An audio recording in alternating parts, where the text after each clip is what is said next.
programa Imóveis Grandes Ideias. Hoje, esta semana, recebendo o Dr. Rui Souza, advogado, que está levantando aqui para a gente e nos explicando procedimentos legais do dia a dia de um imóvel, tanto na hora de adquirir esse imóvel, a gente abordou aqui no segundo bloco, essas questões, né, de toda a documentação que é ideal e necessário eu pedir antes de adquirir o imóvel.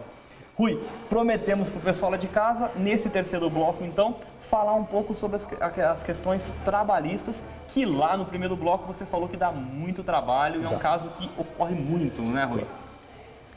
Bem, aí você, depois de resolver essa parte legal, ou seja, o início, né? Você sabe que o imóvel, aqui determinado terreno, exemplo, mostrar o terreno, está totalmente livre de qualquer ônus, qualquer problema, você vai partir para a construção. Certo. Você vai fazer como essa construção? Bem, eu vou tocar essa obra. Certo. Eu vou ser empreiteiro, então? Sim, eu vou ser empreiteiro. Aí eu vou contratar uma empresa, uma empreiteira para fazer isso aí. Certo. Ou então você registra o funcionário. Eu vou registrar o funcionário. Bem, se você vai registrar, você vai ser o responsável pela obra. Tá?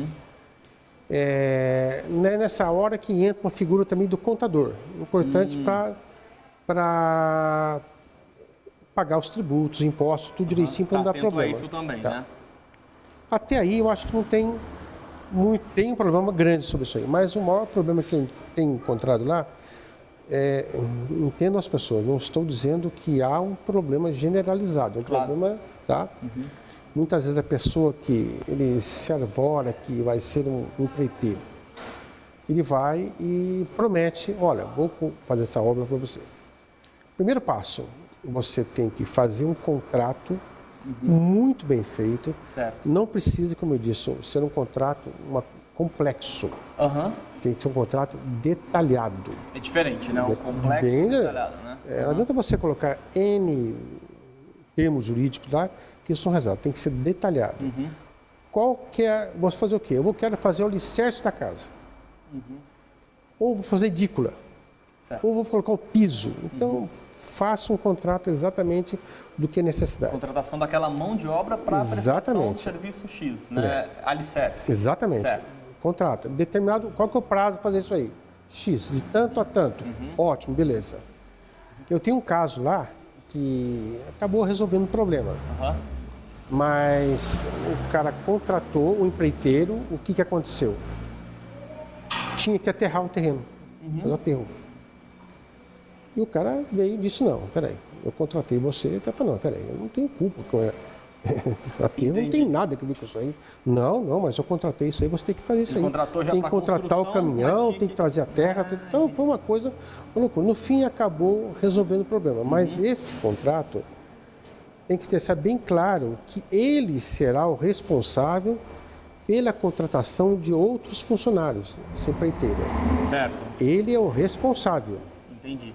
O problema maior hoje é que o contratado e o contratante, se você não fizer um contrato muito bem feito, o que acontece? Muitas vezes, o que acontece?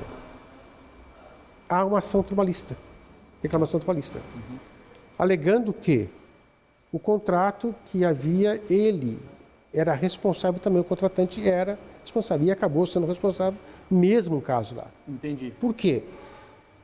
Ele acabou, ele contratou a pessoa, um empreiteiro, e começou a dar ordens na obra. Que deu o que chamamos de pessoalidade, habitualidade, deu problema de subordinação, entendeu? Então, tinha o chefe... Não passou a responsabilidade, né? Não passou. Então, do mesmo modo que teve esse caso do aterro, teve esse caso também daquele patrão, né, ou dono do terreno, que começou a dar ordem, faça isso, faça aquilo, vai trabalhar, afinal. Resumindo, quando a pessoa saiu ou foi mandada embora, ele entrou em reclamação, fez uma reclamação trabalhista, não só contra a empreiteira, quanto a pessoa também, o contratante. Certo. Então tem que se tomar um cuidado muito grande na hora de contratar esse funcionário empreiteira. Por quê? Você tem que verificar, não estou dizendo, lógico, bem entendido, que todo mundo é assim, Mas você tem que saber que tipo de pessoa que é essa, que serviço que ele fez. Ele O tem histórico da referências. empresa também, né? Da pessoa. Né? Tem referência. Esse empreiteiro realmente já tem já é conhecido também. Que obra que ele fez? Certo. Você faz um Sempre levantamento. bom, né? Sempre Sim, bom. tem que saber. Fiz tal obra. Tá, vamos acompanhar. Que obra que você fez? Tem funcionários que você contratou? Tem. Então, olha, a responsabilidade trabalhista deve constar isso no contrato. É sua. Portanto, esse é o maior problema que eu tenho lá hoje. Porque nesse caso que você levantou, o funcionário acabou entrando com ação contra o empreiteiro e contra o ele também.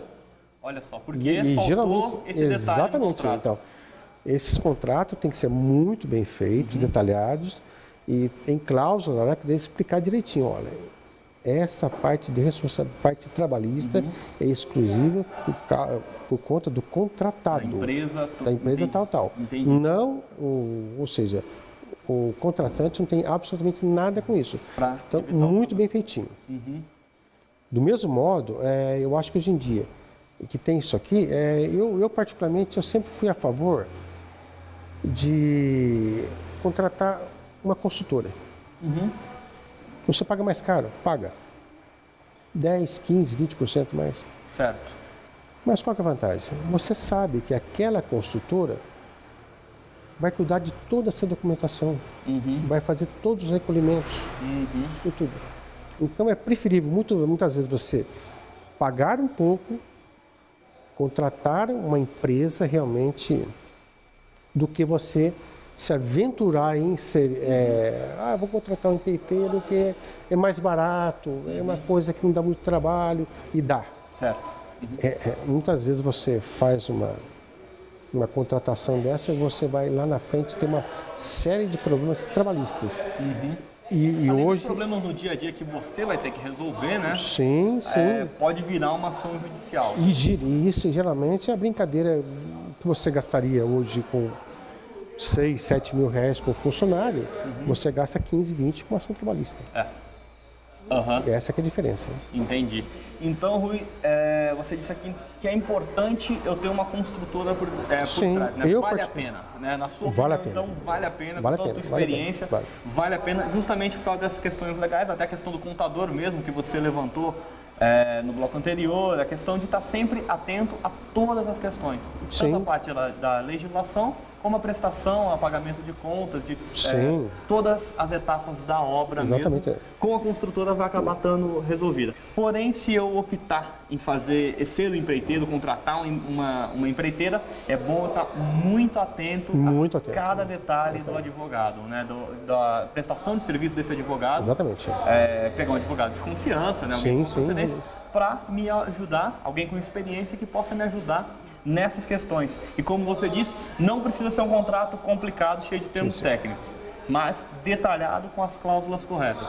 É importante a figura aí do advogado, assim, eu não estou dizendo assim, procura um advogado de sua confiança, nós temos com hoje experiência na área, e tal, mesmo que muitas vezes, o advogado em si como sou um médico clínico geral. Certo. O advogado acho que tem que ser um todo, porque ele tem que conhecer um pouco de cada coisa. Tá? Para saber justamente os problemas que podem ocorrer, né? Então, ele quando procura o advogado, ele fala, estou com uma dúvida, olha, estou fazendo um contrato, o que eu faço? O que pode dar problemas para mim aqui? E muitas vezes aí que entra aquele detalhe que eu te falo. Você tem que conversar muito bem com a pessoa que está querendo contratar, seja essa construtora, seja essa empreiteira, o que realmente você quer. Eu quero isso. Ótimo, então. Então é o seguinte, vamos fazer um contrato especificando detalhes, peculiaridades desta obra. Para evitar justamente o problema no caso de aterrar o terreno que você comentou. Exatamente. Né? E existe N problemas hoje em dia que surgem no dia a dia. Mas eu contratei... E outra coisa, tem muita gente, infelizmente, para burlar a lei, o que ela faz? Tentar achar, né? Sim, ela vai sofrer as penalidades, as consequências. Rui, essa questão então do contrato em si, do que a gente deve abordar nesse contrato, acho que fica legal para a gente conversar no próximo bloco. Sim, sem dúvida. Vamos pedir aqui um rápido intervalo comercial dos nossos apoios culturais e já estamos de volta com o programa Imóveis Grandes Ideias.